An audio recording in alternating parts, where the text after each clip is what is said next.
Bon, bah, bonjour Elsa, Salut. bonjour Manel, Salut. et merci Elsa de nous recevoir dans ta circonscription, À puisqu'on Gennevilliers. est à Gennevilliers, pour cette discussion entre communistes. Et on a pensé que c'était important parce qu'on est dans un moment, tout le monde se l'accorde en ce moment quand même, où il y a beaucoup de choses à discuter. Et les militants communistes, militantes communistes ont beaucoup de choses à dire sur ce qui se passe en ce moment. Donc toi, tu es députée Elsa de Gennevilliers et quelques villes Et de autour. Colombes et de Et de- Villeneuve, la voilà. Garenne. Euh, Manel, tu es militante à Marseille et moi je suis militant à Grenoble. Donc voilà, on a fait un petit bout de chemin, on s'est retrouvés ici pour avoir un petit échange sur l'actualité politique et comment on voit les choses. Peut-être c'est important parce que, en fonction des personnes qui vont Ouais. nous écouter, on s'affirme tous comme militants et militantes communistes, ce qui, pour nous, ne veut pas dire exactement la même chose qu'être membre du Parti communiste. Ouais, complètement. Alors, généralement, quand on est membre du Parti communiste, on est militant communiste. En revanche, on peut être militant communiste sans être membre du Parti communiste. Je pense que c'est important de le préciser. C'est vrai. C'est vrai. Et donc moi je suis militant et je suis membre du Parti Ouais. communiste. Moi aussi. Voilà, avec parfois des critiques de la distance ou mais voilà, je suis membre du Parti communiste et avec Manel et un certain nombre d'autres camarades, membres ou non du Parti communiste d'ailleurs, on a créé un média militant, un média communiste en fait en fin 2022 qui s'appelle Nos Révolutions.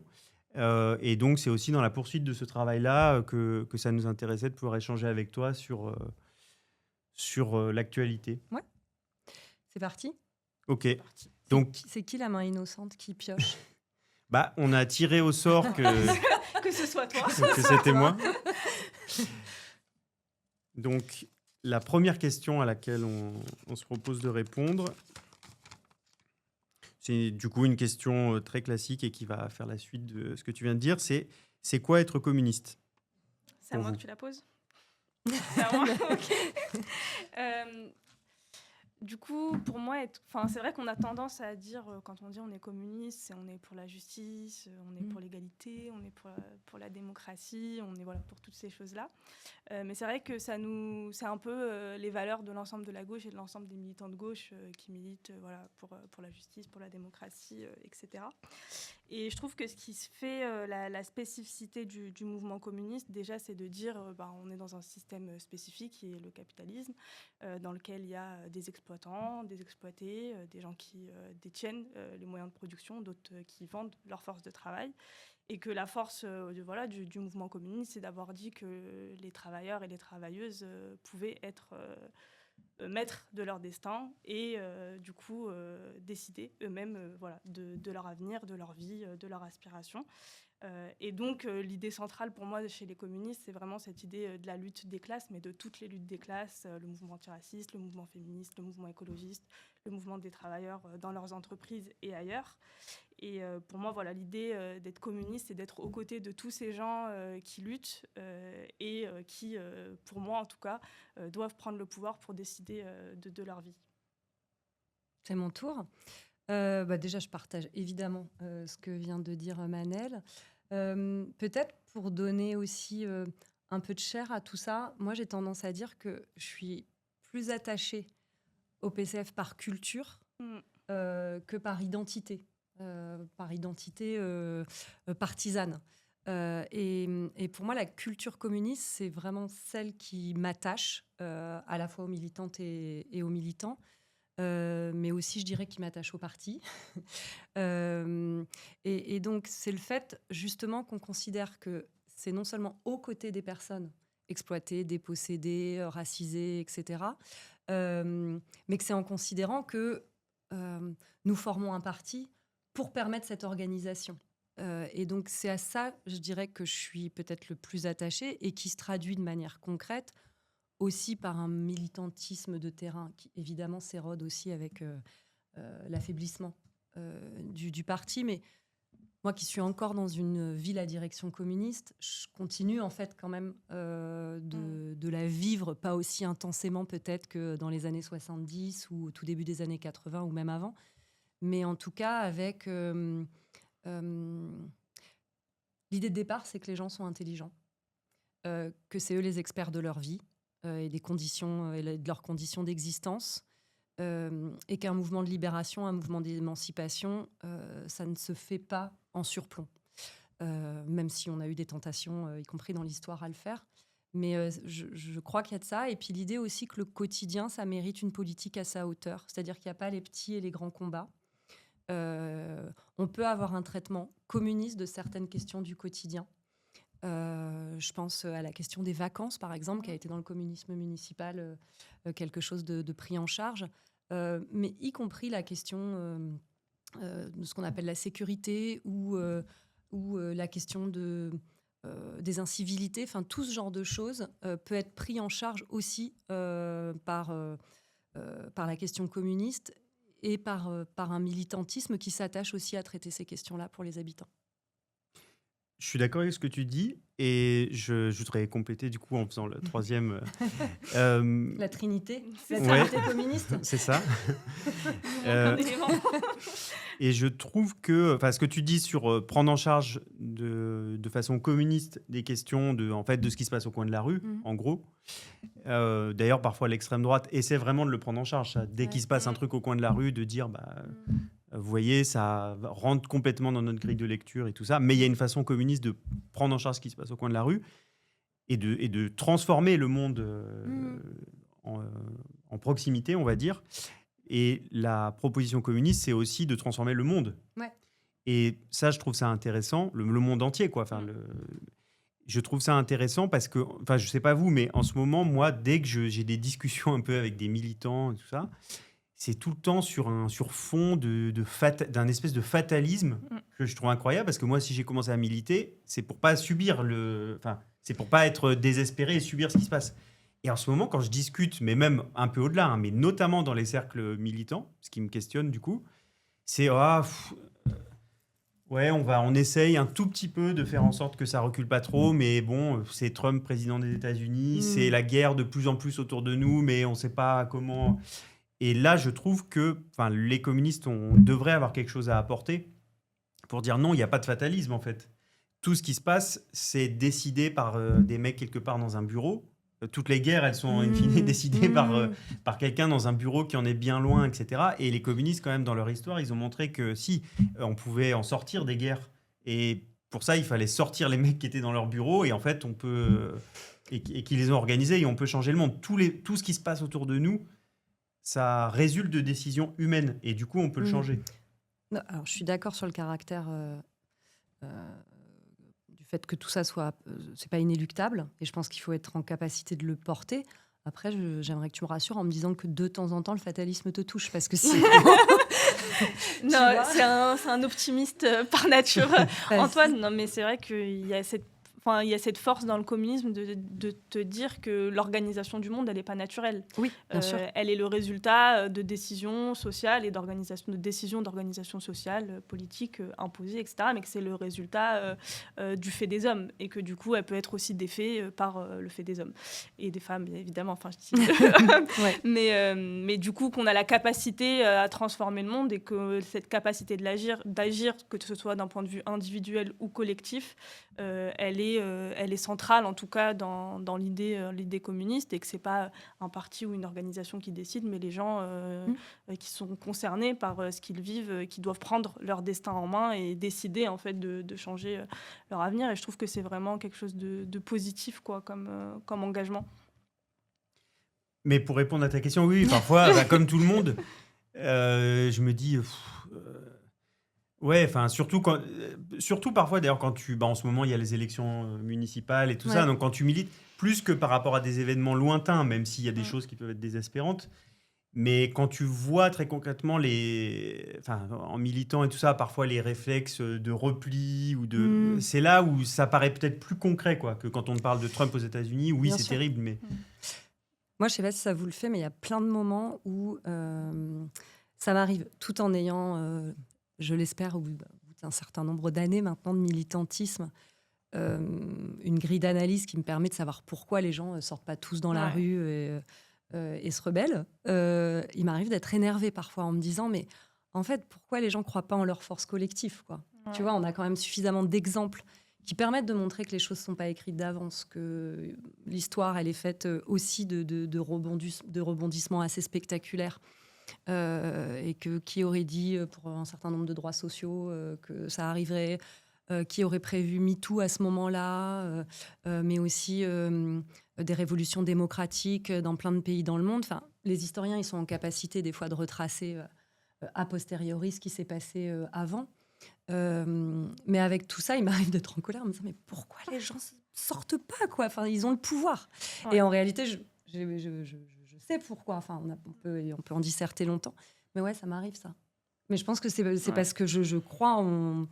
Enfin, ma grille de lecture communiste, elle me fait aussi dire... elle me fait avoir une confiance aussi presque aveugle dans la force que peuvent avoir des gens hyper déter s'ils se mettent ensemble, quoi.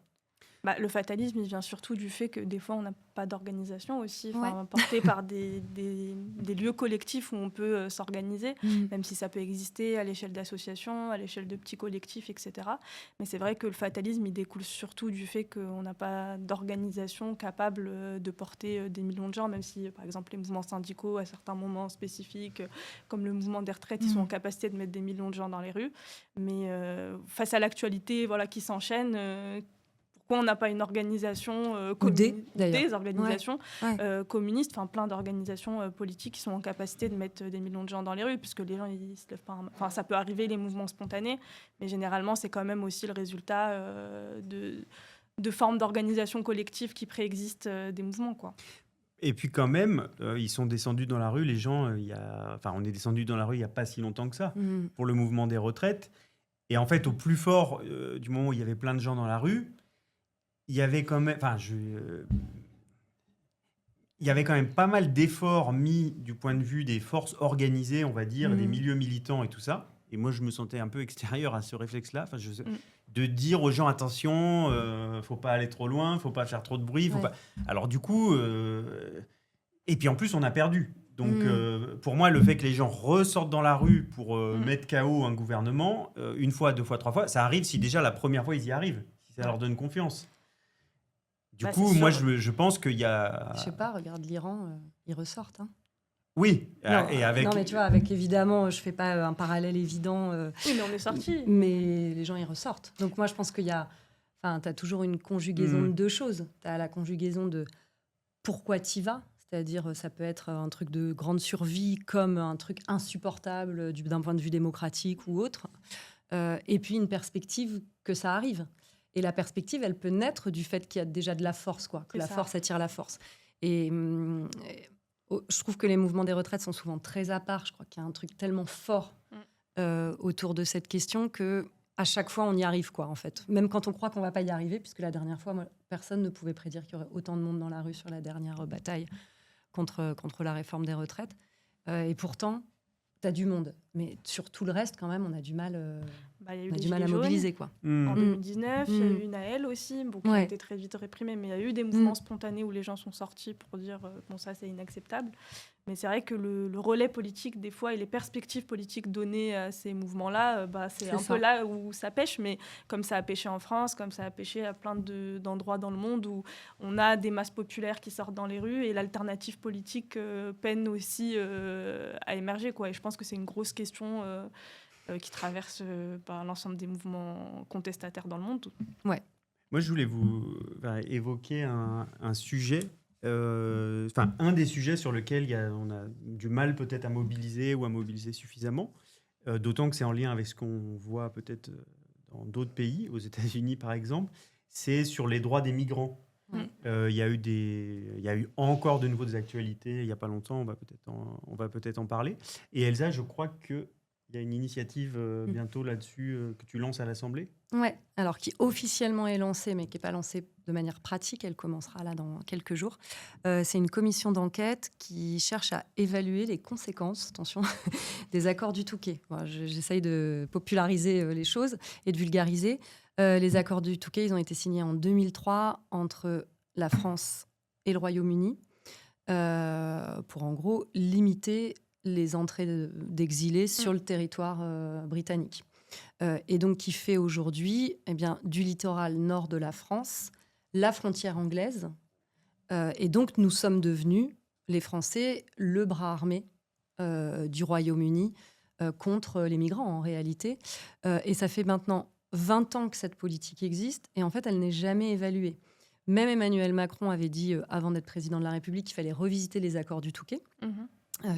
Et il n'a fait que les confirmer et les approfondir.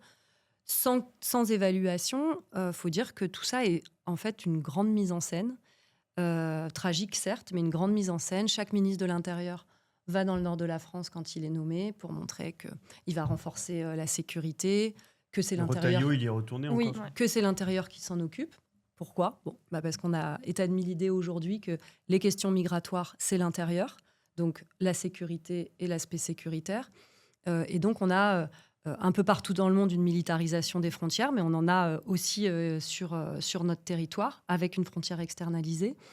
Et donc, c'est des drames humains qui se jouent tous les jours, des morts dans la Manche, des moyens énormes déployés, dont de l'argent britannique qui vient vers la France, pour qu'en réalité, on abîme des vies, mais qu'on laisse passer, on finisse, même pas par laisser passer, mais les gens finissent par passer parce que, on le dit toujours de manière un peu comme ça, mais il faut le répéter, tu peux construire tous les murs que tu veux. Les gens, s'il y a la nécessité de fuir un endroit et d'en rejoindre un autre, eh bien, ils continueront à traverser des murs, des mers et la Manche, même si évidemment vous vous doutez des conditions météorologiques, la distance est moins longue que par exemple quand vous vous retrouvez en Méditerranée centrale. Donc ça semble abordable pour plein de gens, même si, je le répète, les conditions sont dramatiques. Donc l'idée, c'est aussi évidemment de mettre la lumière sur ce qui se joue sur cette question de frontières. Parce que dans une période où on a, non pas le retour, mais en tout cas quand même le retour d'un impérialisme prédateur, la question des frontières, elle est au centre. Et moi, je pense que ce n'est pas contradictoire qu'on les externalise. Au contraire, c'est une manière de renforcer la violence aux frontières parce qu'elles sont cachées. Et donc, je trouve que c'est aussi mettre la lumière sur cette question. Et puis, il y a un parti pris qui est plutôt rare dans l'univers politique, pas à gauche, mais plutôt rare en ce moment dans les discours qui touchent à l'immigration. C'est que là, je voudrais mettre au cœur de l'évaluation de ces politiques publiques les répercussions sur les êtres humains, comme un vrai critère d'évaluation. Parce que ce que je constate, c'est qu'on amplifie cette politique sans prendre absolument en compte le fait qu'il y ait des morts, le fait qu'il y ait des blessés, le fait qu'il y ait des gens qui se retrouvent dans une immense misère et qui soient la proie, y compris de réseaux criminels. Donc voilà, et puis montrer aussi toute la gabegie financière. On nous parle beaucoup des comptes publics, du déficit et tout ça. Et en fait, là, c'est des millions, au fur et à mesure d'années, milliards d'euros qui sont déployés et qui, en réalité, font que les traversées se font toujours, quoi. Donc, c'est pour ça que je parle de mise en scène tragique, mais ça, il faut le documenter. Puis, ça fera, j'espère, l'objet aussi de recommandations à la fin. Et du débat public, ça va nourrir aussi le débat public. C'est l'objectif. Après, je suis consciente, en ayant choisi ce sujet, rien que quand je le prononce, qu'il faut que je parle un peu longtemps avant de susciter un peu d'intérêt. Et que c'est forcément... à la fois, c'est complètement un sujet de commission d'enquête, parce que c'est une vraie évaluation, et puis aller rechercher des choses qui sont totalement opaques, notamment sur les questions financières. Mais à la fois, on va le dire comme ça, c'est pas sexy au premier abord. Voilà, comme sujet. Donc, il faut aller un peu le vendre à la presse, aux journalistes, et puis aussi s'entourer d'assauts qui peuvent relayer. C'est le travail du moment, quoi. Et toi, si tu arrivais au gouvernement, ce serait quoi tes 3 premières mesures que tu mettrais en place Si j'arrivais au gouvernement, bon, déjà, on se dit que donc on a fait le choix d'un gouvernement de gauche. Il est certes, divers, mais il a un programme vraiment à gauche. Ok. Bon, d'accord.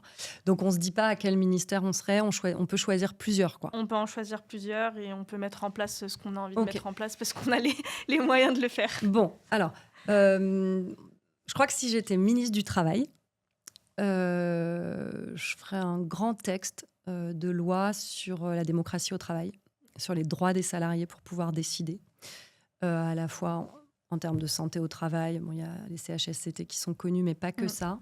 Un droit de veto aussi contre des décisions qui les concernent et sur lesquelles ils n'ont pas suffisamment d'influence. La question aussi des reprises d'entreprises, développement de formes coopératives, etc., avec des aides ciblées pour ce type de structure. Et donc ça, ce sera une première chose, je pense. Et ça va être beaucoup de questions qui lient démocratie et sociale, parce qu'en vrai, je pense qu'il faut qu'on détricote pas les questions sociales ou les questions éco avec les questions démocratiques, parce qu'on voit bien à quel point elles sont très liées. Bon, évidemment, il faudrait lancer le chantier de la 6e République. Je pense que la 5e, en fait... Comment tu vois, toi, le lancement de la 6e ? C'est toujours ça, c'est toujours hyper compliqué. Je pense que tu es obligé, dans un premier temps, de toute façon, d'avoir un moment très large. Voilà. Donc, l'Assemblée, la Constituante, tu as plein de façons. Mais en tout cas, en plus, je le dis parfois, je trouve ça très important, la manière dont on va faire, parce que c'est toujours très important la manière dont s'organise la démocratie. Mais ça me gêne toujours qu'on définisse tous les processus à l'avance, alors qu'on sait très bien que quand on met des gens dans une salle pour décider de choses ensemble, ils discutent, eux, de la manière dont ils vont s'organiser. Et donc, je pense quand même qu'il faut qu'on se garde en tête ça. C'est-à-dire qu'il va falloir... Là, c'est dans une salle, mets 66 millions de personnes. Tu vas avoir plusieurs salles, tu vois. Mais je pense que cette question-là, regarde les Gilets jaunes. Ils ont mis je ne sais pas combien de temps à décider des formes qu'ils souhaitaient pour pouvoir décider. Et donc, en fait, évidemment qu'il y a des étapes importantes, mais en tout cas, je pense qu'il faut lancer le chantier aussi, parce que c'est bien qu'on ait un projet politique. On avait mené des travaux sur 6e République à l'Assemblée avec d'autres députés. Et tu peux tout programmer. Hein. Enfin, c'est pas nous qui allons dire, tu vois. Et y compris, il y a des gouvernements qui ont décidé de nouvelle république et ça n'a pas fonctionné. Et finalement, c'est le peuple plus tard qui se ressaisit de l'affaire parce que, en réalité, ce sera quand même d'abord, je pense, un mouvement plutôt spontané. Autant être prêt. Bon, après, il y a plein de trucs. Il y a la semaine de 32 heures. Je pense qu'il faut un truc un peu costaud pour l'école qui n'est pas forcément ultra radical. Ouais. Mais là, on peut parler d'un projet de refondation qui reprend le fil de la démocratisation scolaire, mais qui, comment dire, est pas unique. Enfin, il y a la question de la démocratisation scolaire, mais il y a, je dirais aussi, évidemment, tous les moyens. Et puis, un truc qui me tient à cœur en tant que communiste, l'égale dignité entre les différentes matières, qu'on considère soit comme intellectuelle, soit comme manuelle. Je pense que c'est un très bon levier face aux inégalités scolaires. Il faut toujours trouver un point d'appui chez un élève. Et celui qui n'a pas les codes culturels, on peut trouver d'autres points d'appui qui vont mener l'un vers l'autre. Et si tu n'as pas cette égale dignité entre cette séparation de matière qui parfois n'a pas de sens, parce que quand tu fais de la techno ou de la chimie, en réalité, il y a plein de moments où tu fais et du manuel et de l'intellectuel. Et puis je pense que c'est aussi un levier méga important dans un monde de finitude où va falloir aussi se réapproprier en fait la question du manuel et du rapport aux matières. Et je pense que ça, sans l'appeler matière écologie, mais en fait je pense qu'il faut redorer le blason des matières manuelles, savoir bon voilà, il y en a plein, donc je m'arrête. Et toi, Manel? Moi, je pense que l'un des chantiers aussi, des plus importants, c'est l'ouverture et l'élargissement de la sécurité sociale. Donc la prise en charge totale des soins pour les personnes et aussi la gestion par les travailleurs de la sécurité sociale et l'élargissement des droits complets. Et moi, dans ma jeunesse, dans ma jeunesse précoce, j'ai beaucoup milité pour le salaire étudiant. Donc pour moi, le salaire étudiant, il passe aussi par l'élargissement de la sécurité sociale, un salaire étudiant qui est financé par les cotisations sociales et qui nous permet aussi de cotiser pour la retraite, sachant qu'on est aussi beaucoup de jeunes à rentrer de plus en plus tard sur le marché du travail, parce que voilà, on a des études de plus en plus longues. Et pour moi, prendre en compte cette période de la vie et considérer qu'on est des travailleurs et des travailleuses en formation, voilà, pour moi, ça a toujours été une idée importante dans mon engagement. Donc ça me tiendrait vraiment à cœur. Le deuxième, c'est le droit de vote pour les étrangers et les étrangères. Je trouve qu'au-delà de la question du vote, déjà dans un contexte où l'extrême droite et ses idées prennent beaucoup de place, je trouve que d'un point de vue politique, que les personnes qui sont directement concernées par ces discours ne puissent pas s'exprimer politiquement sur les attaques qu'ils subissent, c'est-à-dire y compris le sanctionner par le simple fait du vote, pour moi, ça impose un véritable problème. Et le deuxième point, c'est que pour moi, il faut vraiment décorréler comme l'a pensé en fait la Révolution française, la citoyenneté de la nationalité, qui sont pour moi deux choses complètement différentes. Un citoyen, c'est quelqu'un qui habite dans un lieu, qui vit, qui travaille et qui a son mot à dire sur la cité. Et pour moi, ça n'a rien à voir avec la nationalité, surtout dans un monde comme le nôtre aujourd'hui, où les gens bougent de plus en plus, ils font 10 ans dans un pays, 10 ans dans un autre. Voilà, on est dans un monde aussi où il y a aussi beaucoup d'ouverture de frontières, où on est des citoyens en mouvance, et le fait qu'on puisse décider là où on vit à des moments, je trouve que c'est une idée essentielle. Voilà, ce serait un peu les deux premières. Après, ce serait déjà super. Hein. Ouais, mais droit de vote, juste, on en a parlé hier à l'Assemblée nationale. Donc il y avait c'était en commission. Ouais, ça a été voté en commission. Bon, je vais pas créer de faux espoirs, mais c'est déjà une belle étape. C'est bien qu'il y ait le débat. Et c'était vraiment au cœur des sujets, ce que tu dis sur citoyenneté, nationalité. D'autant que, je le rappelle, les citoyens qui viennent d'Europe, eux ont le droit de vote. Donc, alors, on vient me parler d'une citoyenneté européenne, mais juste parce qu'on l'a étendue pour pouvoir essayer justement d'exclure les ressortissants non européens. C'est vraiment une excuse pour pouvoir essayer de rester collé à l'idée citoyenneté-nationalité en intégrant des gens qui n'ont pas la nationalité française. Ouais. Et on est vraiment, en plus, là, dans le continuum colonial, où en réalité, on trouve tous les arguments pour pas donner le droit de vote. Oui, puis personne l'explique vraiment. Mais pourquoi en fait l'Europe et puis en dehors de l'Europe ? C'est ça. Oui, parce que il y a une communauté. En fait, on a compris. Une communauté européenne, quoi. Oui. Mais je crois qu'il y a aussi un peu l'idée de la réciprocité, c'est-à-dire que les citoyens français peuvent aussi voter dans les autres pays européens, alors que ce serait pas le cas si. Ça, on sait pas. On sait pas. Parce que on pourrait le faire. Parce que personne n'a jamais proposé, a jamais dit les résidents des pays qui offriraient un droit de vote similaire pourraient voter. Mais y compris, il y a des gens qui se retrouvent sans possibilité de vote nulle part, parce qu'il existe des pays où tu ne votes que sur le principe de résidence. Donc, tu as des gens qui viennent vivre en France, qui ne peuvent plus voter dans leur pays d'origine parce qu'ils n'y vivent plus depuis longtemps, mais qui ne peuvent pas non plus voter en France. Donc, on crée des sortes d'apatrides du vote, avec des gens qui n'ont voix au chapitre nulle part. Ça existe, par exemple. Oui, puis c'est franchement... je parlais tout à l'heure des municipales, mais en ce moment, je fais le porte-à-porte un peu toutes les semaines. Ça crée des situations complètement absurdes, où d'une porte à une autre, en fait, les gens ont exactement la même vie. Ils ont les mêmes problèmes, etc. Mais... à ce moment-là où non, moi je peux pas voter et en plus alors tu leur demandes s'ils sont européens ou non, ça crée une espèce d'usine à gaz au lieu de se dire on parle de quoi là, on parle de la propreté des rues, on parle des équipements municipaux, on parle de ça tout le monde les utilise quelle que soit sa nationalité, donc il faut créer un... Non mais tu vois, à Gennevilliers, j'ai hébergé un ami sicilien pendant plusieurs années. Il pouvait voter pour les municipales.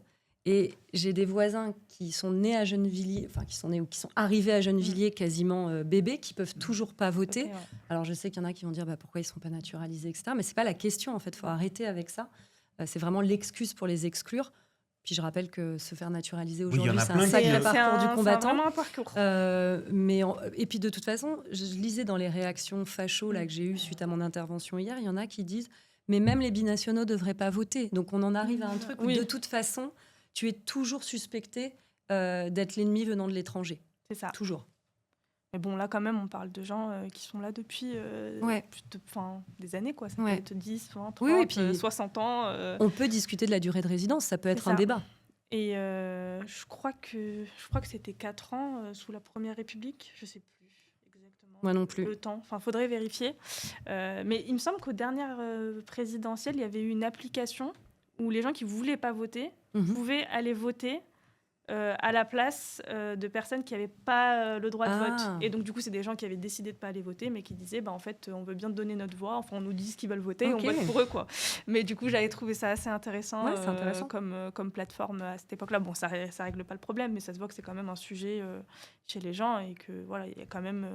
je trouve ça scandaleux qu'on puisse pas voter quand on vit en France depuis des années. Yes. C'est quoi tes mesures, toi ? Je suis d'accord évidemment avec celle que vous avez présentée. On espère bien.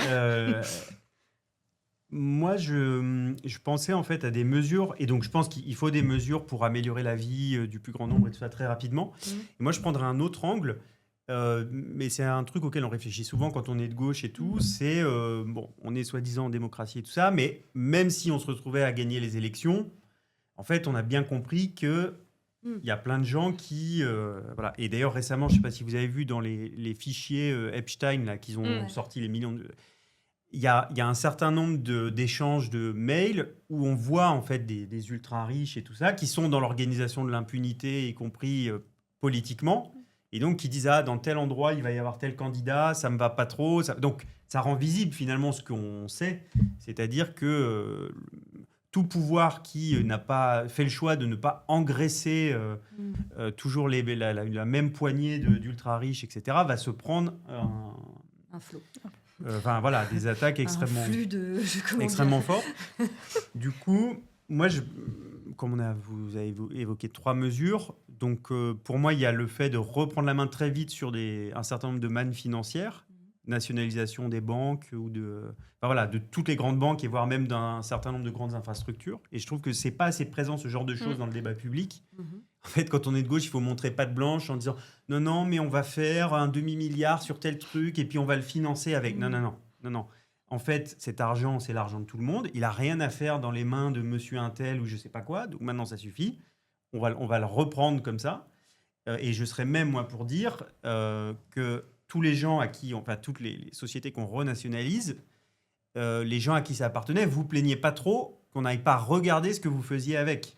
Parce qu'en fait, ils ont dévasté quand même la France avec les responsabilités qui leur ont été confiées, les principales banques, Donc, déjà, on remet ça à plat. Et bon, après, il y avait aussi, effectivement, 6ème République. Enfin, moi, je le verrais bien commencer sous la forme du RIC, du référendum. Ah, ouais. C'est-à-dire de commencer, de tout de suite faire voter les gens. Parce qu'en fait, il y a plein de mesures où on va nous dire non, mais c'est trop compliqué. Et du coup, le fait d'avoir un appui populaire, et puis si les gens, si on est battus, bah, voilà. J'entends, mais pour le RIC, il faut des débats préparés. C'est-à-dire, moi, je ne suis pas pour les votes où, enfin, dans ce cadre-là, en tout cas, où tu as des questions qui ne sont pas binaires. Je pense que c'est bien d'avoir un débat éclairé avant, de permettre. Donc, je pense que tu es obligé d'en passer par des AG, en fait, quoi. Ouais. Tu vois ? Moi, je verrais même... je ne sais pas s'il faut qu'une seule question, par exemple. Je sais que dans les référendums municipaux qui s'organisent maintenant dans des villes, il y a 5-6 questions et les gens votent une fois par an. Pour aussi créer une espèce de... Parce que, oui, moi, le problème dans ce à quoi on a été habitué... Enfin, remarque, moi, j'ai jamais voté de ma vie dans un référendum. Du coup, je suis trop jeune. Mais... Il y en a Bon, pas eu en tant même que ça. temps, le dernier, il date. Hein, donc, oui, c'est un peu oui, compréhensible, c'est ce que je veux dire, c'est qu'en fait... C'était au début où je votais. Hein. Je suis pas si vieille. C'est tout le temps sur des trucs hyper contrôlés et on veut tout le temps nous créer une espèce d'ambiance. Ah bah oui, c'est soit la soupe à la grimace, soit soit le choléra, soit où on est obligé de choisir entre des trucs nuls, des trucs dont personne ne veut, mais on veut nous obliger. Et d'ailleurs pour les présidentielles, c'est pareil. Tu regardes tous les gens qu'on veut nous imposer à chaque fois au second tour, c'est des gens dont personne ne veut, mais on est obligé. Et donc, tu vois, le fait de dire, mais en fait, on peut décider de tout. Non, on n'est pas obligé de dire soit on se coupe un bras et on travaille 6 ans de plus, soit il faut que, je sais pas, soit il faut qu'il y ait la chasse aux migrants et qu'il y ait une espèce d'ICE française qui aille tirer sur les gens dans la rue. Enfin, non, c'est pas ça. En fait, on doit s'occuper de tous les sujets qui se présentent et du coup, on peut décider de tout. Et donc, on peut ouvrir plein de chantiers qui, aujourd'hui, sont laissés en suspens parce qu'on n'est pas dans une démocratie aboutie, quoi. Bah, je pense qu'une démocratie aboutie, c'est une démocratie où on vote souvent, quoi. Ouais, on décide, quoi. Ouais. Après, ça peut être par d'autres voies, parce que moi, je trouve qu'il y a aussi besoin... Alors, ça peut se conclure par un vote, mais je crois beaucoup au fait que dans le monde dans lequel on se dirige, et surtout dans celui dans lequel on aspire à vivre, va y avoir aussi besoin que les gens puissent discuter. Il y a la théorie... de définir ses besoins. Et pour définir ses besoins, ça peut pas juste être est-ce que tu préfères la bougie ou je sais pas quoi, tu vois ou peut-être à des échelles différentes, d'ailleurs, en fonction de ton territoire, ce qui va être des questions un peu complexes en termes d'organisation démocratique, mais qu'il faut se poser. C'est comment tu peux définir tes besoins. Et donc ça, je sais pas si ça passe forcément par du vote. Ça passe de fait à un moment, il faudra trancher, donc tu es bien obligé. Mais je pense qu'avant, tu as un processus à Tu trouver. penses un peu à comme la Convention citoyenne pour le climat, Ouais, où par les gens sont exemple, ensemble sur par un exemple. sujet Mais pendant il plusieurs faudra peut-être temps, le faire sur plusieurs territoires différents parce que tu as et des questions nationales et des Ouais. questions qui parfois sont plus Mm. locales. Tu vois, je pense au fait, par exemple, dans les territoires d'outre-mer, tu as des questions climatiques, etc., qui sont quand même très différentes de celles de la Creuse. Tu en as des très communes, mais tu en as des très différentes. Et je ne me vois pas décider Oui, oui. à la place des Guadeloupéens ou des Martiniquais de ce que, en termes de besoins, ils vont avoir, voilà, tout Mm. simplement. Donc, il y aura aussi des échelles, à mon avis, locales à définir. Et il n'y a pas que avant le vote d'ailleurs, il y a aussi après le Ouais, vote, aussi. l'application. Un contrôle d'application. Parce que ça, des décisions qui sont prises et où il y a, Il n'y a plus rien derrière. on ne sait Mm. pas qui, on ne sait pas où, mais il n'y a rien qui se Ouais. passe. Donc ouais, c'est un processus, Bah, puis un continu. pouvoir plus grand aussi, parce que moi, je ne pense pas qu'il faille abandonner le système représentatif, l'abandonner complètement. Je pense qu'il faut lui redonner d'abord une bonne place et permettre une véritable représentativité plus large, etc. Mais j'ai tendance à penser que si tu l'accompagnes justement d'un pouvoir citoyen plus grand, tu renforces la qualité de ce qui est produit, par exemple, dans Mm. l'Assemblée. Enfin, je pense Ouais. que tu as des représentants, non pas plus sous contrôle, quoique le terme ne me dérange pas, là pour le Sous coup, pression mais ouais, ou sous alimentation Ouais. populaire, quoi. ouais, plus tenu, quoi. Mm. On se tient. Et ma dernière mesure, Ah oui, pour il le- en T'en manquait restes une. une. c'est non, c'est sur les médias. C'est, Ah je ouais. pense qu'un un pouvoir populaire, soit Mm. qui arriverait demain aux manettes de la France, on va dire. Pour moi, une mesure à prendre très très rapidement, c'est changer le plus, démocratiser les médias. Parce que je vois pas pourquoi, même, je veux dire, à l'intérieur des médias, à l'intérieur de toutes ces rédactions, Mm. euh, en fait, comment dire, les têtes de gondole ne pensent pas du tout la même chose que toutes les petites mains. Et du coup, il y a une situation complètement antidémocratique. Même s'ils font du ménage, hein, de plus en Ouais. plus, dans les Ouais. rédacs et tout ça. hein. Oui. Mais tu as raison. Bah, c'est hein. de moins en T'as moins raison. diversifié. Mais ils font le ménage, ce qui est terrible pour plein de journalistes. hein. Oui, oui, à la Bolloré, c'est sûr qu'il a. Ouais. Bon, mais je pense que Bolloré, de toute façon, il faut exproprier tout ça. Et non, mais je pense qu'il y a des gens, il faut les exproprier. Voilà. Mm. De toute façon, il n'y a pas besoin d'aller chercher très loin le fait que, en fait, ils ont fait des choses très graves, etc. Non, mais il faut Surtout- casser le monopole, quoi. C'est ça. Casser le monopole, déconcentrer, Et moi, je soutien à pense des qu'il médias faudrait libres. que, d'ailleurs, à la Libération, parce que en fait, tous ces gens, les petites affaires de tous ces gens-là, c'est pas nouveau. Hein. Mm. Le fait qu'on ait dû aller chercher un certain nombre de journaux et on ait dû leur dire non, vous avez collaboré, hop, en Mm. prison. On reprend ça. Ils ont créé. Bah, c'est vrai. Quand Bah on oui. regarde l'ancêtre du monde, Le Temps et Mm. toute une série de Mm. médias, c'était vraiment un cloaque quoi, au niveau de la collaboration et tout ça.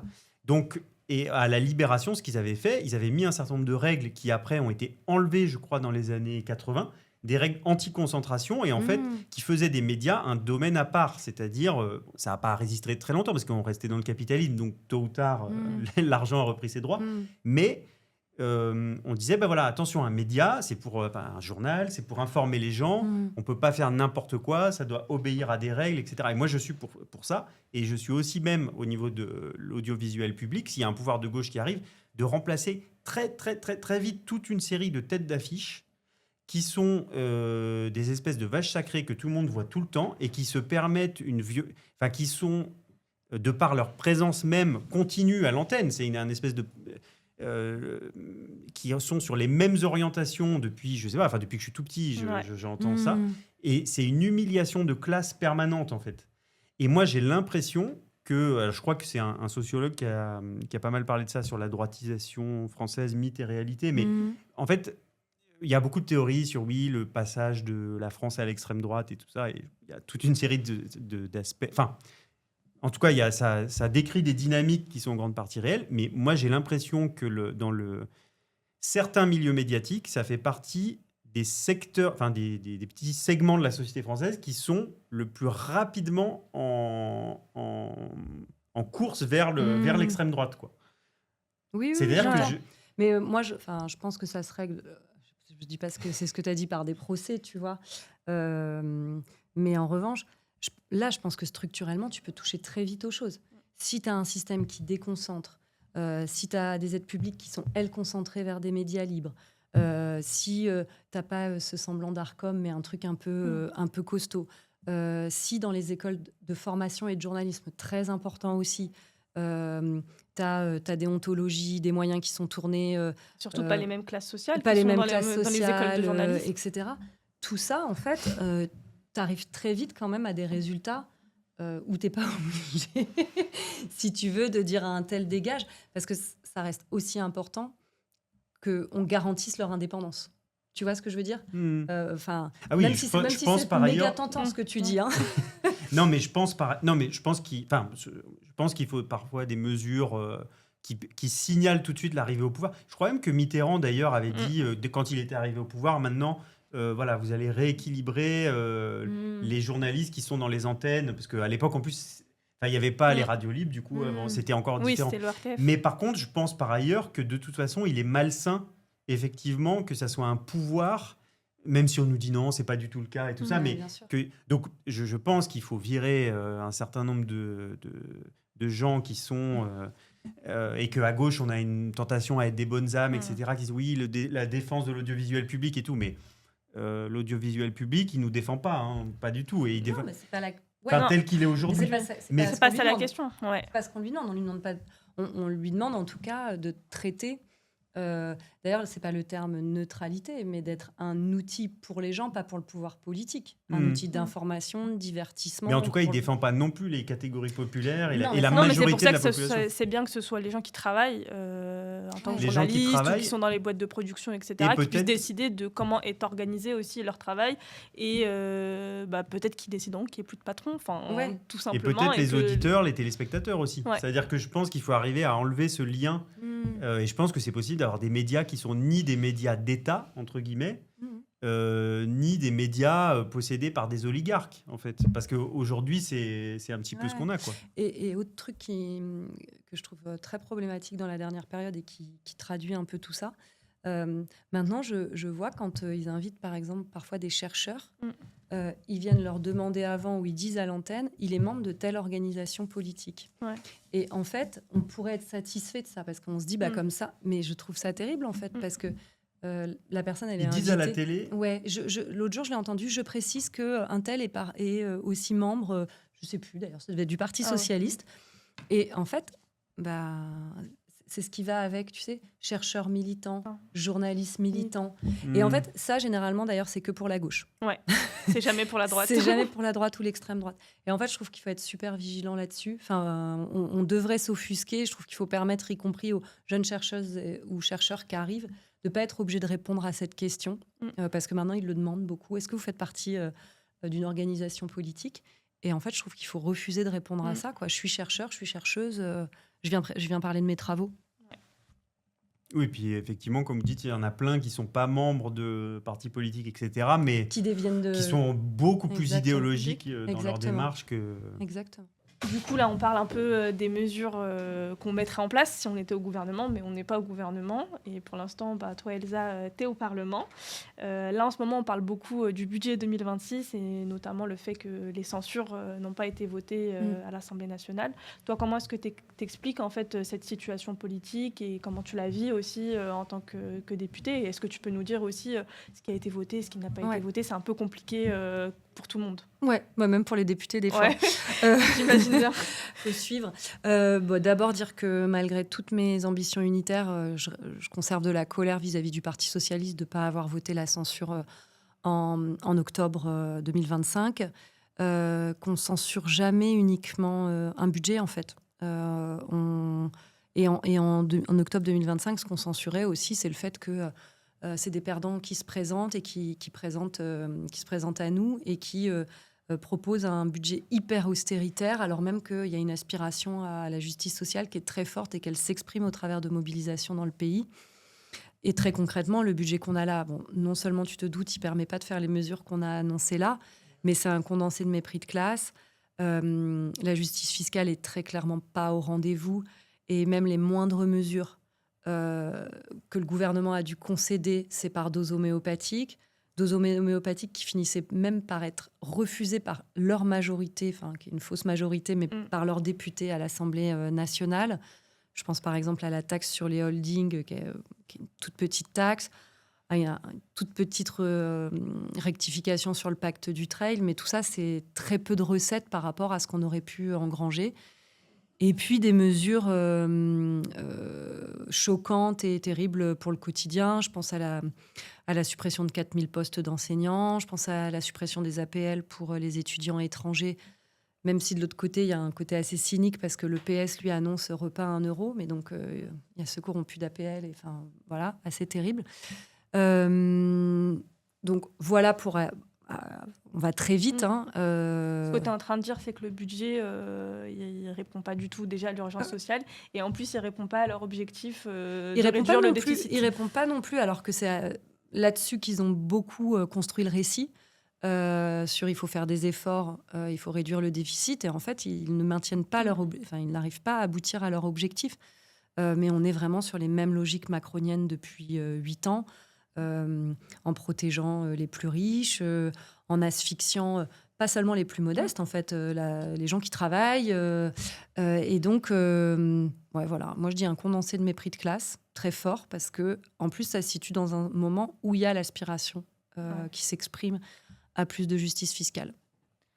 Toi, Antoine, comment est-ce que tu expliques un peu ce revirement en fait, du Parti socialiste, son soutien au gouvernement au nom d'une stabilité nationale? Ils le font aussi pour ça. On ne va pas rester dans une situation de blocage indéterminé. C'est comme ça qu'ils le justifient. Toi, tu l'expliques un peu comment cette période spécifique? Ça fait 2 fois qu'ils font le coup, hein, quand même. 2 fois, il y a eu des alliances de toute la gauche dans des configurations différentes. Il y a eu la NUPES, puis puis la NUPES a été rompue, etc. Il y a eu le 7 octobre et puis la guerre à Gaza, etc., qui, les uns et les autres, ont dit plus jamais, etc. Puis il y a eu quand même le NFP. Puis de nouveau, il s'est plus ou moins brisé. En fait, pour moi, ce que la situation actuelle, elle confirme, c'est que le Parti socialiste peut être amené à appuyer des démarches on va dire, de gauche radicale, de transformation, de programmes pour transformer la société, s'il n'a pas d'autre choix et s'il ressent vraiment une très grosse pression sur lui, quoi. Et en fait, moi, ce qui m'agace un petit peu dans parfois l'état du débat public ou l'état du débat à gauche, c'est on fait comme si c'était tout ou rien. Et donc, il y a des moments où il y en a qui crient « il n'y aura plus jamais d'alliance, plus jamais PS, etc. » En fait, à mon avis, il faudrait qu'on ait un peu plus de lucidité pour se dire si, probablement, en fait, il y aura de nouveau des alliances où il y aura le PS. Mais la question, c'est de ne pas dire aux gens de ne pas vendre du rêve. Ouais. C'est-à-dire qu'il y a un certain nombre de forces politiques, il y a le PS, il peut y en avoir d'autres, et de courants politiques qui représentent des gens dans la société. C'est pas juste Olivier Faure qui a décidé, c'est qu'ils représentent des gens qui existent vraiment, qui disent oui, mais quand même, qui n'ont pas vraiment choisi, quoi. Qui se disent oui, c'est vrai que peut-être il faudrait changer des choses, mais de l'autre côté, qui sont tiraillés un peu entre la gauche et le macronisme. Et ces gens-là, on pourra les convaincre que s'il y a suffisamment de force qui s'affirment, quoi. Donc, ils sont beaucoup dans l'illusion de la conquête du centre, avec l'idée que en réalité, en se rapprochant du centre, ou en tout cas en se montrant plus en compromis avec le centre, en ayant l'air peut-être plus responsable et très concrètement en s'éloignant de la FI, alors ils vont pouvoir retrouver une forme d'hégémonie parce qu'ils iront chercher des électeurs du centre. Moi, je pense que c'est totalement illusoire. Ils se croient dans les années 90, quoi. Ouais. Parce que, je veux dire, sur la planète, il n'y a pas un seul endroit où ça fonctionne encore comme ça. Ouais. Je veux dire, même nos adversaires, la droite, elle a compris, et l'extrême droite, ils ont compris beaucoup plus tôt, le Parti républicain aux États-Unis, par exemple, et plein d'autres. Et en fait, la droite partout sur la planète. Que, en fait, c'est pas au centre que ça se passe. Il est mort, le centre. Il faut polariser, il faut cliver, etc. Et il faut des positions radicales, que ce soit d'un côté ou d'un autre, de projet. C'est-à-dire, quand je parle de radicalité, c'est-à-dire pas de compromis, quoi. On veut savoir où on va et quelle est la ligne à suivre. Enfin, quand je dis pas de compromis, c'est-à-dire pas de casse sociale, quoi. C'est pas en soi, parce qu'il y a des gens qui disent vous n'êtes plus jamais pour le compromis, mais en fait, tous les jours, tu en fais des compromis. En fait. Tu fonctionnes par compromis dans la vie en permanence, donc c'est vrai aussi en politique. Donc, c'est pas un truc dogmatique contre le compromis. c'est la question que d'abord aujourd'hui, je pense que Et tout c'est le qu'il y a des monde... conséquences aussi sur la vie des gens, quoi. Évidemment. Et il y a ça, il y a le fait que, en fait, pour pouvoir apporter des modifications dans la vie des gens, il y a des mesures qui ont besoin d'être radicales pour s'attaquer. Justement, là, si on veut créer de la recette, si on veut répondre aux besoins, en fait, il faut s'attaquer au système. Et donc, tu n'as pas le choix. Donc, si c'est ça appeler de la radicalité, moi, aucun souci avec le mot, il me convient. Mais en fait, c'est s'attaquer à ce qui est central pour pouvoir dégager de l'argent, quoi. Bah oui. Juste Et le ça. reprendre là où il faut le reprendre. Exactement. Et puis, encore mieux, en laisser la gestion à ceux qui le produisent. Oui, et en plus, je trouve que dans tous ces débats-là, quoi, il y a aussi la question où il y a aussi besoin qu'il y ait des pressions populaires en dehors de l'Assemblée nationale pour rappeler aussi la nécessité de combattre ce gouvernement. On l'a eu un peu au mouvement du 10 septembre. Bon, ça a été assez court. Enfin, moi, j'ai trouvé ce mouvement assez intéressant. Je trouvais qu'il faisait la jonction entre différents mouvements, Gilets jaunes, Nuit debout, etc. Enfin, je trouvais quand même les discussions assez intéressantes là-dessus, même s'il n'est pas allé très loin. Mais je trouve que il y a cette nécessité aussi que les députés de l'Assemblée nationale soient aussi mis sous pression, pas uniquement entre partis ou entre composantes politiques, mais aussi par les mouvements populaires. Mais comme on parlait là un peu du jeu d'alliance, l'isolement un peu du PS, l'isolement du PS et son rapprochement avec le gouvernement, et d'un côté le PC, LFI et les Verts qui votent ensemble aussi les censures, les différentes censures, ils les ont votées ensemble. On a souvent dit, il y a beaucoup de communistes, on va parler ici particulièrement des communistes, qui sont convaincus que la France insoumise, c'est pas leurs amis, ça peut être leurs ennemis aussi politiques. Mais moi, j'ai pas l'impression que ce soit le cas à l'Assemblée nationale, au moment où il faut voter les censures, mais aussi dans les luttes où on se retrouve ensemble avec des gens de la France insoumise, des écologistes, etc. Mais dans les luttes, on se retrouve ensemble. Et donc, est-ce qu'il faudrait pas plutôt amener, en tout cas, la question du travail en commun entre les communistes et la France insoumise dans cette période précise de l'histoire? Et vous, qu'est-ce que vous en pensez, quoi? Alors, je confirme qu'il y a une proximité de vote qui est forte. Je dirais qu'il y a de fait une proximité idéologique qui est forte. Mais d'ailleurs, pendant la période de la NUPES et du NFP, en réalité, je remarquais qu'il y avait plein de choses sur lesquelles, y compris avec les autres forces qui composaient la NUPES ou le NFP, il y avait plein de choses qui avaient fait où on s'était rapproché à gauche sur plein de mesures. C'est-à-dire que là, on est vraiment, on le voit bien, dans un moment où il y a aussi de la fiction de divergence. C'est-à-dire que dans les moments où finalement on est ensemble et on se travaille sur les contenus, alors chacun bouge un peu, de fait. Hein, ou certains font que là, avec une hégémonie plus forte de la gauche radicale, le PS lui-même avait intégré des éléments programmatiques qui sont plutôt traditionnellement attribués à la gauche radicale, et que dans un moment où chacun pense qu'il faut se diviser, alors on ressort des éléments de divergence importants. Donc moi, j'ai plutôt tendance à dire que oui, il y a de fait une proximité. Après, il y a des vieux débats à savoir s'il faut faire un pôle de radicalité, s'il faut une gauche large, etc. Moi, j'ai envie de dire, faut savoir où on est. Voilà. Et donc, en tant que membre du PCF, je pense que si on doit parler de famille politique au sens large, là où on s'ancre, etc., je me situe plutôt dans ce pôle de radicalité, donc plus en proximité idéologique avec l'AFI, même si je le dis, comme j'ai des critiques à faire sur mon propre parti, je peux avoir à en faire sur les autres partis de gauche. Et donc, pour ceux qui, à plein de moments, souhaitant me voir partir du Parti communiste, disaient mais pourquoi elle ne va pas à l'AFI, etc. Enfin, je n'ai pas à me justifier de ça en critiquant les autres, mais en tout cas, je me sens communiste et j'ai choisi d'être au Parti communiste en tant que communiste. Voilà. Et je ne dis pas que les camarades de l'AFI sont des communistes, à part si eux-mêmes ont envie de s'en revendiquer. En tout cas, voilà, moi, c'est plutôt, je pense qu'en termes de famille politique, il y a une proximité plus forte. Après, je pense qu'on n'en est plus tout à fait au débat sur pôle de radicalité, c'est-à-dire savoir si c'est la gauche radicale qui doit être le cœur de la gauche. Ce que je regrette, c'est que cette question, quelque part, avait été réglé par les différentes élections présidentielles autour de la candidature de Jean-Luc Mélenchon. Et la critique principale que je peux formuler, c'est de ne pas avoir suffisamment engrangé, cherché à rassembler large après ces séquences.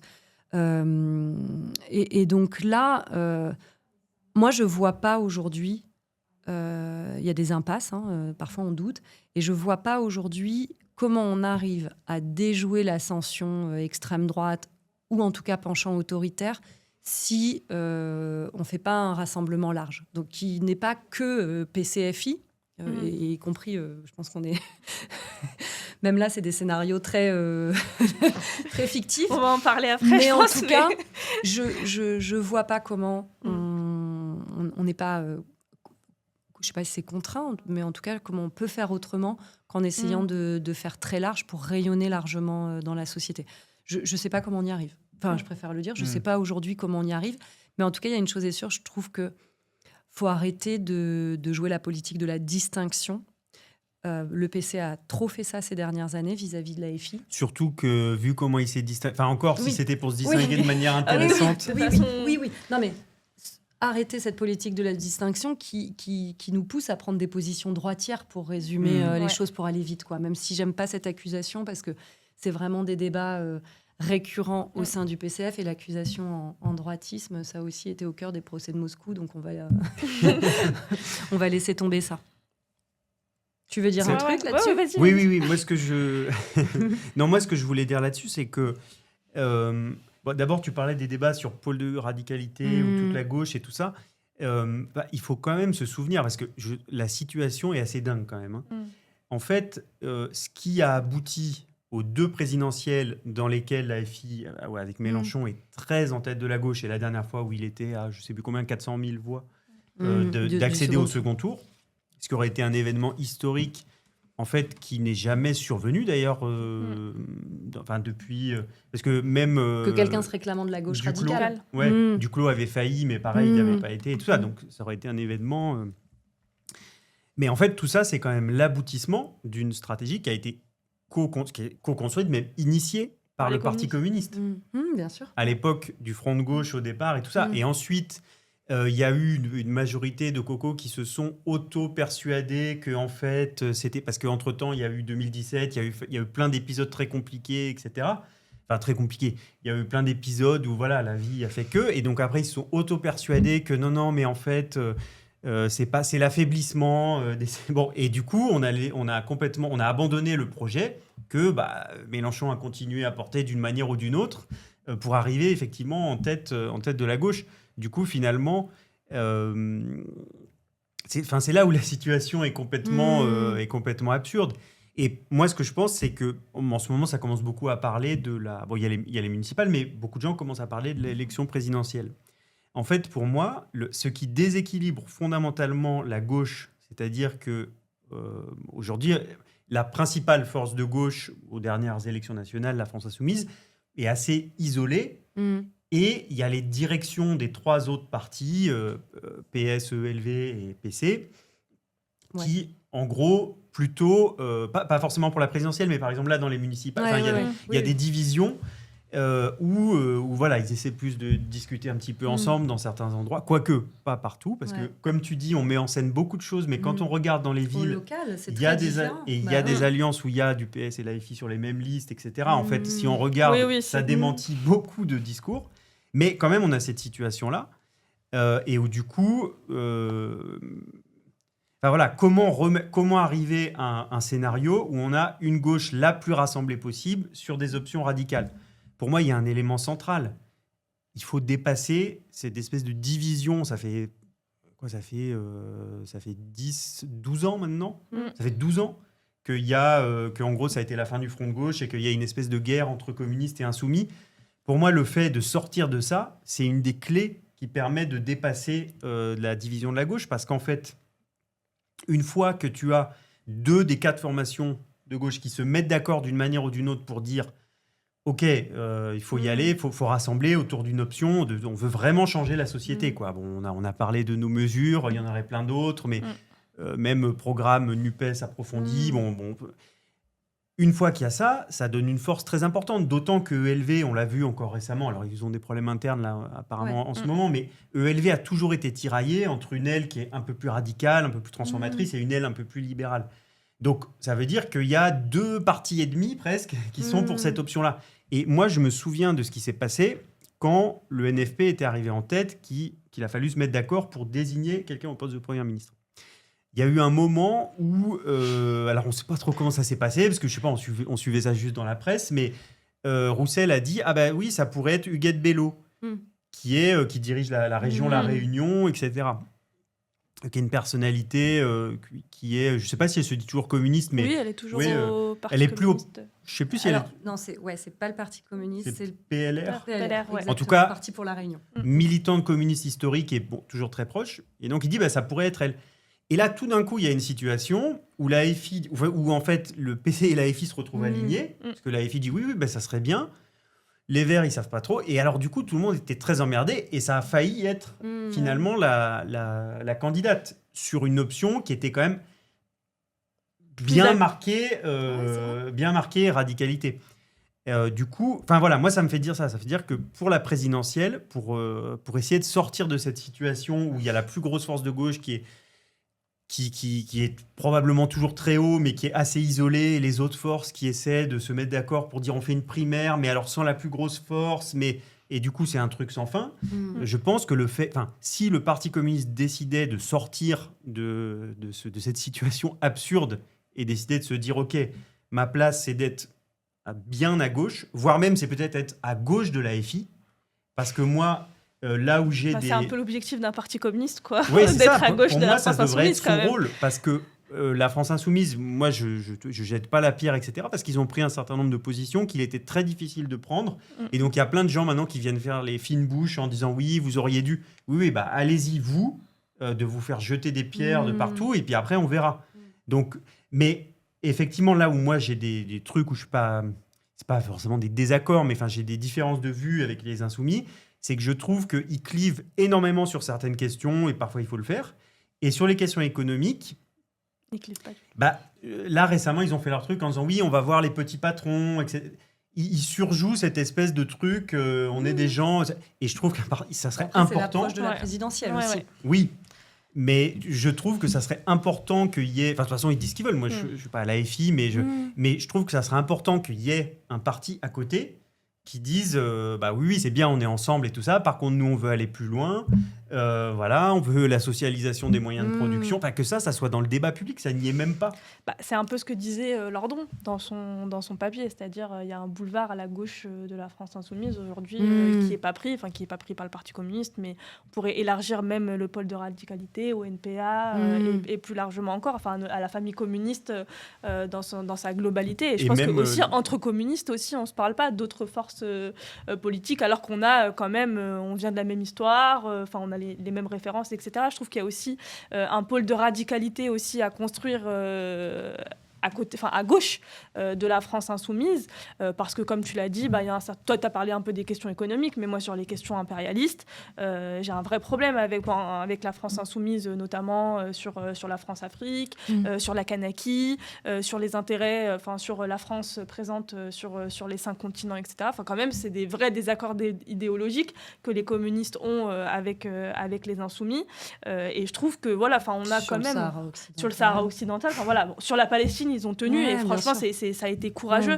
de leur part, mais c'est vrai que sur les questions internationales, moi je suis, c'est pas le projet des communistes et c'est pas le projet des gens qui sont anti-impérialistes, etc.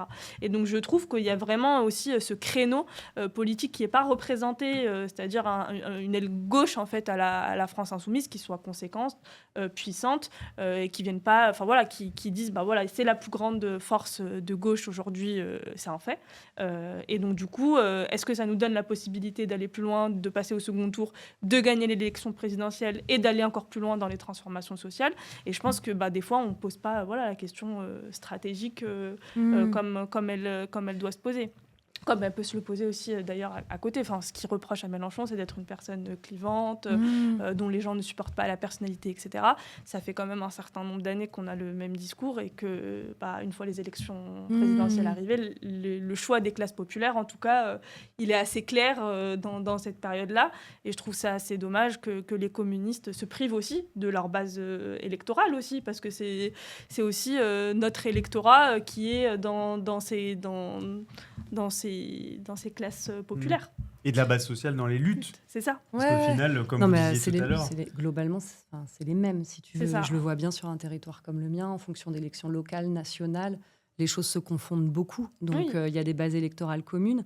Et puis, il y a l'élection présidentielle qui est spécifique. C'est-à-dire qu'il faut passer au second tour si on veut espérer... moi, c'est un peu ça la question. C'est que si tu veux, et ça rejoint les débats sur la radicalité, c'est que moi, la radicalité est un terme qui me convient bien, à part... Je suis pas sûre qu'il soit très clair pour tout le monde, mais en tout cas, entre nous, il dit à peu près ce qu'on... Enfin, il n'a pas tout dit, mais en tout cas, on voit à peu près. La question, c'est comment tu confonds pas radicalité et marginalisation. C'est-à-dire comment, en fait, tu t'enfermes pas dans une position qui te fait plaisir parce qu'elle est pure, mais bien comment tu arrives aussi à créer du rassemblement populaire autour de ces questions. Comment tu cherches toujours cette vocation majoritaire en réalité. Et donc là-dessus, le côté de la FI, je ne bouge pas un pouce parce que sinon, c'est l'adversaire qui gagne. Et parfois, à mon sens, un peu problématique, justement, parce qu'elle risque la marginalisation. Et il y a cette puissance d'arriver au premier tour haut. C'est pour ça que ça rejoint les débats sur pôle de radicalité. Oui, ils sont hauts. Et donc, au premier tour, c'est jamais arrivé et tout ça. Mais c'est quelle capacité ensuite à gagner le deuxième. Et c'est là où il faut vraiment veiller, je trouve, à ce que la radicalité, d'abord, elle se fasse dans le cadre d'un rassemblement le plus large possible, pas simplement des forces politiques, mais aussi comment elle ne te conduit pas à une telle marginalité qu'en réalité, tu deviens aussi la force à abattre. Et donc, celle-ci, elle mobilise plus largement contre toi que de gens qui viennent pour toi. C'est aussi l'objectif mais on sur a eu une des présidentielle. contre-exemples quand même. Mamdani, par exemple, à New York, qui fait une campagne assez radicale dans son parti, qui est l'aile gauche. Mais il ne se fait pas marginaliser. Mais il ne se fait pas marginaliser. Enfin, je pense qu'il y a une voix majoritaire. Je l'espère. pour la radicale, pour la gauche de transformation sociale et radicale, qui ne soit pas en compromis avec... Pour moi, lutter contre la marginalisation, ce n'est pas en rabattre. Oui, c'est ça. C'est pas ça que ça veut dire. Mais c'est en revanche pas plonger pleinement dedans quand on essaye de te tendre des pièges pour te faire marginaliser. Oui. Voilà. Tu vois, c'est un peu la distinction. Tu vois, tu parlais des questions locales et tout ça. Moi, je trouve que dans le cadre d'un rassemblement, si les communistes, si le Parti communiste décide de prendre une voie, vraiment une voie de rassemblement, comme j'espère qu'il va le faire, je pense qu'on peut vraiment apporter, à partir aussi des traditions du communisme municipal, qui sont vraiment, parce qu'on en parlait, je crois, au tout début de l'entretien, c'est à la fois... parce que quand tu es en situation comme ça, quand tu es élu communiste, dans une municipalité, dans une localité, tu as à la fois le souci... tu es à la fois dans la radicalité, parce qu'il y a un certain nombre de choses qui sont portées. Parfois, tu vas te castagner avec les préfets, avec... voilà. Ou dans le débat public, et en même temps le souci toujours d'être suivi, quoi, parce que là c'est même pas tous les 5 ans, c'est les problèmes et les problèmes et la sanction elle est immédiate, quoi. T'es en direct avec les gens tout le temps, et du coup je trouve que ça serait vraiment l'alliance entre l'expertise qu'ont développé les Insoumis sur les questions médiatiques et sur ce moment de la présidentielle qui est très particulier, et l'alliance entre avec des forces de gauche qui sont de longues traditions d'implantation locale, je trouve qu'il est très intéressant, parce qu'on ne réfléchit pas de la même manière, mais on a des choses chacun à apporter, quoi. Complètement. Et puis ils ont bossé, hein. Ils se préparent à ça, quoi. Mais donc tout ce que je dis là sur, en gros, la perspective d'une gauche qui s'unit, ça n'est possible que si... moi, je le vois de mon point de vue, je suis militant du Parti communiste. Ça n'est possible que si une des 4 forces de l'ex-NFP se met sur cette option-là. Parce que pour l'instant, je ne sais pas si vous avez vu, mais en gros, Roussel, alors c'est des propos qui lui sont prêtés, où il dit, moi, de toute façon, je repars en campagne présidentielle. Ouais. Il faut déjà qu'il qu'il soit élu maire, parce qu'il se présente au municipal à Saint-Amand. Et ensuite, il dit non, je passe pas par les prix merde. Les prix merde de la gauche, il dit c'est les prix merde. Enfin, je sais pas si c'est lui qui l'a dit, mais c'est Libé ou Le Figaro, je sais plus, qui lui prête ces propos-là. Donc il continue, c'est-à-dire il a absolument pas bougé d'un pouce depuis la dernière présidentielle. Et en gros, voilà, c'est ça qui est promis. Et puis d'ailleurs, il y a un congrès qui arrive bientôt, je crois, au mois de, je sais plus, début juillet. Et en gros, quand on lit un petit peu l'Humanité et tout ça, qui retrace comment ça se prépare, c'est voilà, on continue quoi. Comment vous voyez, vous pensez est-ce qu'il y a un chemin pour proposer quelque chose d'autre, ou est-ce qu'on continue Roussel 2027, on tire les tracts et voilà? Moi, je pense que ce serait vraiment une catastrophe que le Parti communiste il continue sur la voie sur laquelle il a été. Enfin, moi, je suis plus au Parti communiste depuis quelques années déjà. Mais je trouve que ces dernières années, le Parti communiste a complètement abandonné l'ambition d'être au service du grand peuple, quoi, et qu'il s'est beaucoup rabougri sur lui-même, ça donne pas envie d'y être. On a coupé aussi toute la flamme de l'espoir qu'il pouvait y avoir, ou que je pouvais avoir quand j'ai adhéré au PCF au tout début. Moi, j'ai eu beaucoup,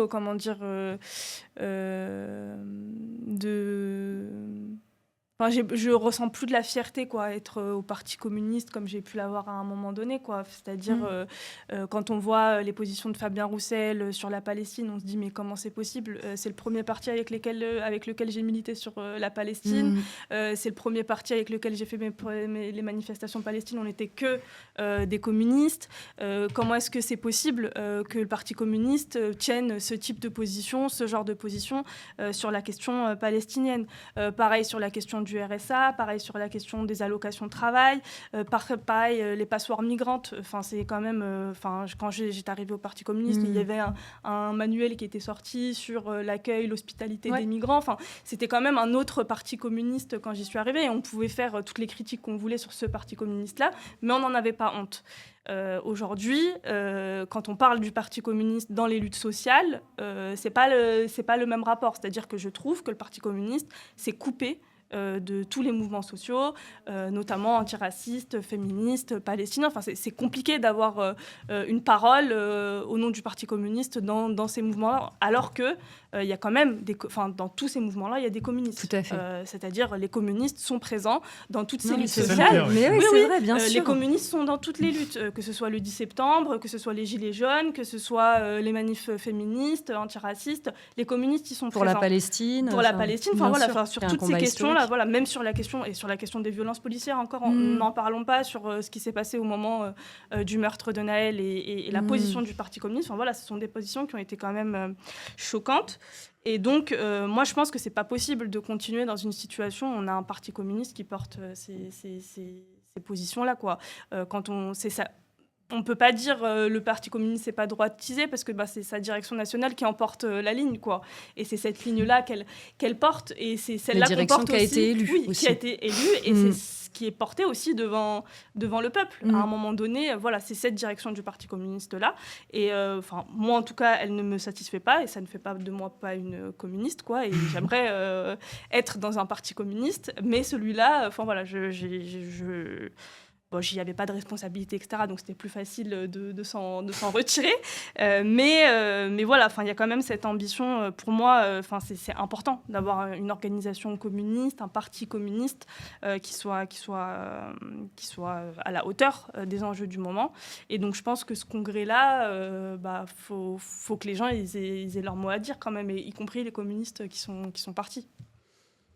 J'allais rebondir là-dessus. Forcément, moi, ça me peine beaucoup d'avoir un parti communiste qui n'est pas en capacité de conserver l'espoir de toi, ton espoir à toi, et de te permettre que tu trouves ta place, alors que je pense que pour ceux qui ont écouté depuis le départ, on n'a aucun doute sur le fait que tu sois communiste. Voilà. Donc ça me rend triste. Ouais, ça, à la limite, on pourrait s'en foutre. Mais c'est surtout que c'est donc des forces, et des forces en plus très préparées, déjà très conscientisés, qui sont pas organisés dans un même lieu pour pouvoir mener les luttes, quoi. Donc c'est ça qui est terrible. Et là où je te rejoins, c'est que je constate aussi que dans des milieux militants, alors que nous étions identifiés comme des partenaires d'évidence, je vais dire, eh bien aujourd'hui il peut y avoir des fortes réticences. Alors même que je crois que dans les missions qu'on est censé se fixer en tant que Parti communiste français, c'est justement de contribuer à la jonction de lutte, à l'accompagnement, y compris de parfois petites organisations ou de luttes qui n'ont pas les moyens, justement parce qu'elles ne sont pas encore organisées ou parce qu'elles sortent d'un système d'exploitation et de pouvoir se mobiliser, qu'on doit être accompagnant là-dessus. Je ne dis pas qu'on ne le fait plus du tout. Et tu as raison, on le fait encore parce qu'aussi, il y a des militants et des militantes, et pour autant, majoritairement, ils ont élu cette direction, mais qui continuent aussi de porter ça dans leur lutte au quotidien, qu'ont ces traditions militantes, ce bagage-là, qui permet que, même si je considère que ce qu'a raconté Fabien Roussel après le 7 octobre était tourner le dos vraiment à la bataille des communistes aux côtés des Palestiniens depuis des décennies. C'est pas pour autant que les militants communistes n'étaient pas dans les rassemblements, etc. Mais forcément, ça n'a pas la même force de frappe. Et puis surtout, là, pour le coup, ça a laissé le champ à la marginalisation de l'AFI, qui a porté seul, du coup, un discours qui était un discours qu'on aurait pu avoir. Je rappelle que quelques mois avant, on portait à l'Assemblée nationale, sous l'égide de Jean-Paul Lecoq, un texte pour faire reconnaître le régime d'apartheid en Israël, qui était déjà un truc totalement décrié par la majo, par la droite, par l'extrême droite. Et la direction nationale avait d'ailleurs plus ou moins dénoncé cette résolution. Et je trouve que ça, du parti. Ce sujet, il permet aussi de dire les problématiques, pas uniquement sur la question de la stratégie. Je reviens un peu, je prends ce temps sur la question palestinienne, parce que je trouve qu'elle dit aussi quelque chose de l'analyse et de la grille de lecture actuelle qui est développée par le Parti communiste. Quand il réagit sur le Venezuela, tout n'est pas parfait. Je trouve qu'il manque des choses sur vers quel monde on a envie d'aller. Mais disons qu'il y a une lecture un peu classique. Il y a les États-Unis, c'est l'impérialisme, lecture à peu près marxiste, on va dire. En tout cas, voilà. Allez, une analyse matérialiste. Quand c'est la Palestine, je trouve que ça bug un peu. Et ça bug un peu parce que impérialisme et colonialisme, impérialisme et assise raciste, normalement, ça doit être aussi au fondement de notre grille d'analyse actuelle, d'autant plus après les attentats de 2001, voir comment, je vais vite, mais comment le terme de terrorisme glisse pour permettre de s'attaquer aux musulmans en général, et comment ça élimine totalement les rapports de classe, de genre, tout ça. Et donc, ça, c'est quand même très au cœur de ce qui se passe aujourd'hui en Palestine. Et en fait, cette lecture, elle me dit aussi combien, sur la question des contenus, sur la question de la grille d'analyse, on en reste à quelque chose, à mon sens, de très daté et très éloigné, au final, de l'analyse qu'il faut produire sur là où en est le capitalisme aujourd'hui, sur son lien avec les questions des ressources naturelles qui se raréfient, donc sur la question de l'écologie, sur des impérialismes prédateurs qui se sont toujours fondés aussi sur du racisme et du colonialisme pour mieux aller justement impérialiser et coloniser. Enfin, toute une grille comme ça qui tente de faire la jonction entre Marc Césaire Fanon, Angela Davis, si on peut en citer 4, et qui sont cette grille qui, à mon sens, moi aussi, me rendrait plus fière, on va dire. Et à titre personnel, c'est évidemment plus facile parce que comme j'ai une expression publique, ça me permet de ne pas subir une parole qui me rendrait moins fière, etc. Donc, c'est pour ça que je pense que c'est parfois plus aisé pour moi.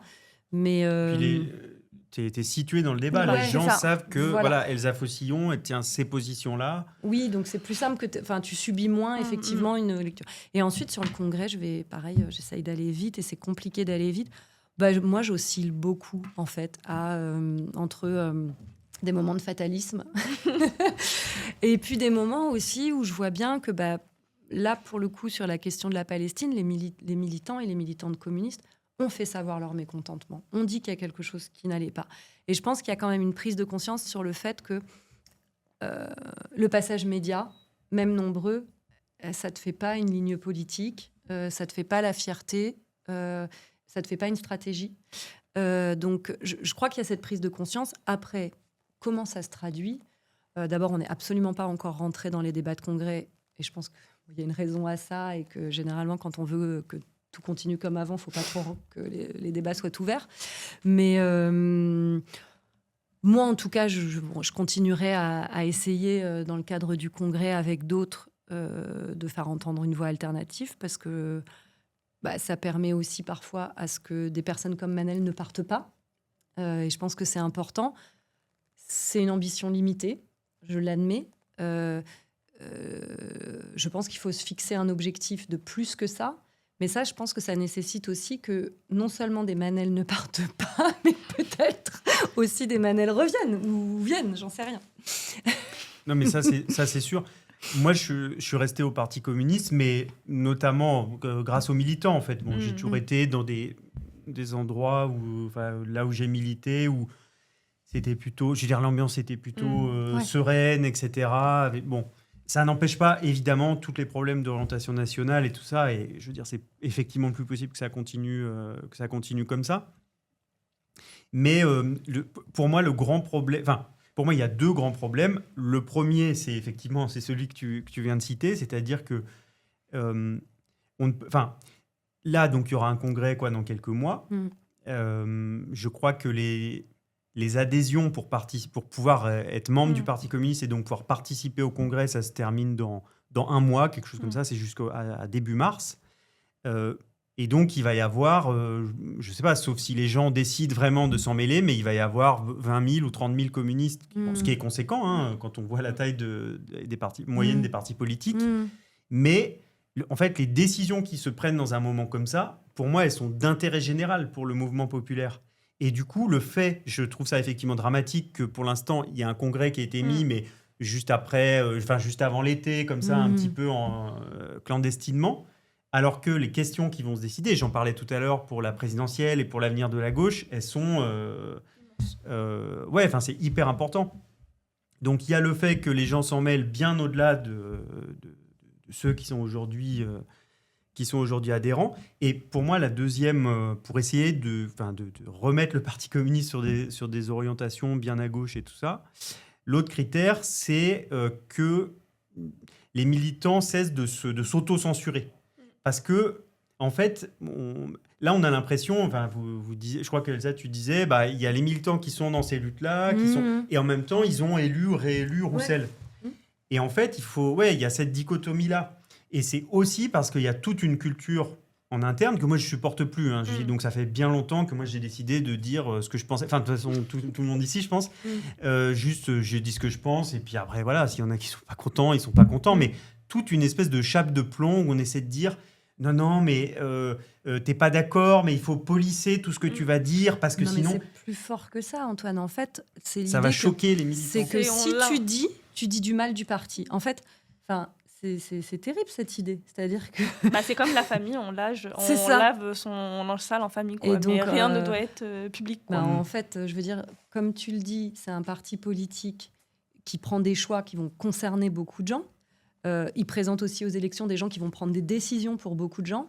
Et ce qui se passe en interne ne devrait pas être connu, et y compris parfois débattu par des personnes en extérieur. Mais enfin, on n'est pas hermétique, quoi. En plus, c'est un peu illogique, parce que dans ce cas, je ne vois pas pourquoi les débats ils sont mis en direct sur YouTube, les débats de congrès. Mais, mais effectivement, pour moi, ça, c'est un des principaux verrous qui empêche vraiment qu'il y ait un vrai débat.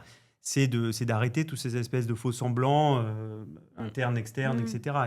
Les adhérents vont débattre et tout ça, mais ça concerne tout le monde et il faut que les véritables opinions puissent s'assumer, quoi. Ouais. Et que les uns et les autres assument leur prise de position. Et encore plus pour un parti communiste qui est censé être ouvert sur les mobilisations sociales, la société, ce qu'il décide en termes d'orientation et en termes de démocratie, doit et devrait intéresser l'ensemble des gens engagés dans les luttes sociales. Je trouve que c'est une déformation de la pensée aussi dans le milieu communiste, de dire on décide entre nous, entre petits bureaux, entre, je sais pas... Enfin voilà, quoi, c'est des débats clos qui sont pas du tout ouverts sur la société, alors qu'au contraire, pour moi, un parti communiste, c'est un parti qui décide avec l'extérieur, quoi. Mais je crois que dans les années 70, d'ailleurs, il y avait eu des congrès qui étaient précédés. Alors oui, ok, un congrès, il faut être adhérent, je veux dire, il y a quelques règles, mais c'était précédé aussi de moments très larges avec des contributions de plein de gens qui n'étaient pas forcément adhérents. Et c'est effectivement plutôt ce qu'il faudrait aujourd'hui. Ouais, après, mais... les statuts dans les années 70, je ne sais pas si tu vois, mais en tout cas, il y avait ça apparemment. Oui. Okay. Mais je pense qu'il y avait des phénomènes à la fois de très grande ouverture et de très grande fermeture. Mais quoi que je pense qu'il y a eu des moments où il y a eu quand même un peu des... Oui. Non, mais je sais pas. Je disais juste ça comme ça. Mais... Non, écoute, j'espère que pour ceux qui sont déjà ou ceux qui peuvent nous rejoindre, parce qu'ils ont envie d'agir aussi, parce qu'ils sont communistes et qu'ils ont envie d'agir sur la force qui aujourd'hui, quelque part, on va le dire, préempte le fait d'être communiste, quoi. Ouais. Hein, ça reste ça, malgré un affaiblissement. Certains peuvent s'en plaindre d'ailleurs, mais ça reste l'espace où sont censés se regrouper les communistes. Et donc ça peut être ceux qui ont envie que ça change. Et donc j'espère que ce congrès, au moins, il permettra que cette critique, cet apport, il puisse se faire entendre. Je ne sais pas jusqu'où, mais en tout cas se faire entendre. Ça me semble absolument nécessaire. Pour moi, il faut, vraiment le critère le plus important, c'est que tous ceux qui ne sont pas d'accord, mais qui pour l'instant le disent un petit peu à mots couverts et tout, le disent franchement. Voilà, de dire Roussel doit partir, mais c'est évident. Non mais je veux dire, d'où est-ce qu'il n'y aura pas d'orientation différente s'il reste là, et même... Oui, tu as raison, il faut discuter des orientations, parce que l'idée, c'est pas de remplacer Roussel par la même ligne politique. On parle on parle pas de sa sympathie, là, on parle de ce qu'il porte. Oui, bien sûr, parce que sans doute, il est très sympathique au demeurant, voilà. Mais c'est pas l'objet, c'est pas la question. La question, c'est que, en fait, il faut retrouver... pour moi... très très rapidement, si on ne veut pas que le PCF se retrouve dans une situation très très délicate et d'affaiblissement, il faut entreprendre une réforme de démocratisation militante, faire voter les militants sur un ensemble de sujets qui sont sous cloche, parce que personne n'a validé les trucs là, à la gauche des allocs et tout ça. Non. Si les militants avaient voté, même s'ils ont pu soutenir la direction, ils auraient dit non. Et il faut effectivement, ce que vous disiez tout à l'heure, retrouver la confiance du mouvement social. Il faudrait tout de suite, s'il y a une autre option qui l'emporte, on réintègre immédiatement le collectif pour une paix juste et durable en Palestine qui a été quitté, on ne sait même pas pourquoi, parce qu'il y a quelqu'un qui a décidé dans son coin qu'on réintègre, sur le soutien aux migrants, pareil, qu'on envoie tout de suite aussi un certain nombre de signaux. Et en fait, tout ça, c'est possible. Je disais en introduction, pour moi, être communiste, c'est refuser le fatalisme. Et en fait, souvent, je me retrouve à lutter contre le fatalisme aussi auprès des militants. En fait, non, le Parti communiste peut changer d'orientation, c'est à notre portée. Mais il faut le décider et il faut être... Il peut et il doit. C'est une question d'intérêt général pour la gauche dans sa globalité. Je pense que c'est aussi pour cette raison qu'on se retrouve dans l'impasse, quoi, à gauche.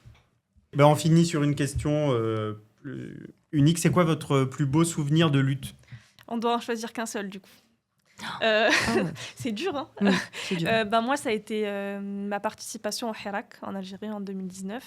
Pour moi, ça a été une des plus belles expériences militantes. Alors, j'étais pas actrice principale puisque ça me concernait. Je suis algérienne, il y a pas de problème. Mais c'est vrai que c'est la première fois que je suis allée dans un mouvement qui n'était pas un mouvement français et où j'ai ressenti déjà beaucoup d'effervescence populaire. Ça avait vraiment, on dirait c'était une fête populaire, le Hirak, et il y avait vraiment cette rencontre entre différentes catégorie de la population algérienne, ça a été un mouvement massif, aussi victorieux, puisqu'il y a eu quand même le départ de Bouteflika après ces mouvements-là. Et ça m'a aussi inspirée pour tous mes mémoires et toutes mes recherches sur les mouvements sociaux. Donc j'ai beaucoup travaillé sur les chants des supporters, les chants contestataires, le rôle de la musique, du chant comme force de mobilisation sociale et force révolutionnaire dans les groupes de supporters, et sur le mouvement artistique de manière générale. Donc c'est un mouvement qui m'a inspirée et qui continue aujourd'hui d'inspirer mon engagement politique. Bah voilà, nous on n'a plus rien à dire. Parce qu'une fois qu'elle a dit ça, je sais. Alors, s'il faut que j'en choisisse qu'un souvenir, je vais prendre le CPE. Je vais prendre le CPE parce que c'est mon entrée véritablement en politique, même si avant il y a le traité constitutionnel. Mais justement, c'est deuxième victoire. Le référendum dont on a parlé tout à l'heure. Le référendum dont on a parlé tout à l'heure. Oui, le CPE, oui, j'ai vu ça. Le patronat, le MEDEF souhaite remettre le CPE en route. Mais c'est ça, parce que d'abord, c'est un peu vraie mobilisation très festive, très créative. Moi, j'occupe une petite entité de la fac. Et donc, on passe des films, on fait des conférences, on part en manif. Donc, c'est une belle lutte, joyeuse, très déterre sur plusieurs mois. Un vrai affrontement de classe aussi. Voilà. Et puis, on gagne. Donc, forcément, voilà, on a envie de rester là-dessus. Après, je pourrais en citer plein qui sont plus locales, et y compris beaucoup de batailles avec les travailleurs sans papier, parce que forcément, c'est toujours des batailles à la fois très rudes, vraiment, parce que là, on touche des fois à des cas de très grande misère, et à la fois qui peuvent durer très longtemps, et en même temps, là, pareil, très, très déterminée, hyper courageuse, très organisée aussi, et donc, tu apprends plein de trucs. Donc voilà, je pourrais en citer plein, mais on va rester sur CPE et une ou deux de batailles pour la régularisation de travailleurs sans papier. Ok. Et moi, j'en aurais pas une, enfin, je ne saurais pas vraiment isoler un moment, mais c'est des luttes sociales un petit peu après. Il y avait 2010, ça fait un petit moment maintenant, c'était déjà une réforme des retraites, je crois. Enfin, mais avant, il y avait les mouvements lycéens. LRU je sais plus. Moi, j'étais au lycée à ce moment-là, mais il y LRU. avait nous au lycée et puis à la fac.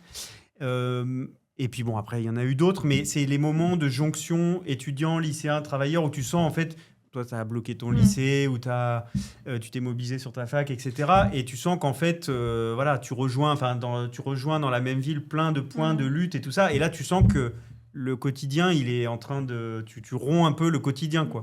Et du coup, c'est ces moments-là, moi, où tu dis là que tout est possible, quoi. Yes. On a envie qu'il y en ait d'autres, non ? Ouais. C'est ça, Et d'autres victorieux, surtout. On s'arrête là pour aujourd'hui ? Ouais. Merci. Merci beaucoup, Elsa. Merci à vous. C'était trop bien. Merci.